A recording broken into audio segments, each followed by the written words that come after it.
जय जगन्नाथ एस का टीम तरफ एवं मो तरफ आपण मन समस्त को 2026 नववर्ष उपलक्षे समस्त को हार्दिक शुभेच्छा एवं शुभकामना।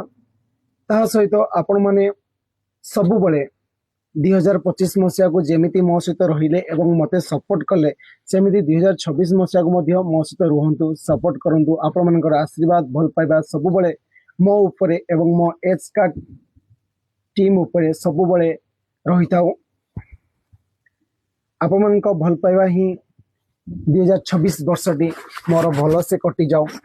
2025 में मध्य बहुत बाधा विघ्न आसी तो ता सहित मो आग को बढ़ी से भल पाइबा से आशीर्वाद आपण मैंने सब मो ऊपर रखी था एवं 2026 जमी आपण मानकर भी बहुत भल वर्षटी कटिबो एवं मोर एवं मो एच का टीम रो भी भल वर्षटी जमी कटिबो। आपण मानकर आशीर्वाद मो ऊपर सब रही था। जय जगन्नाथ।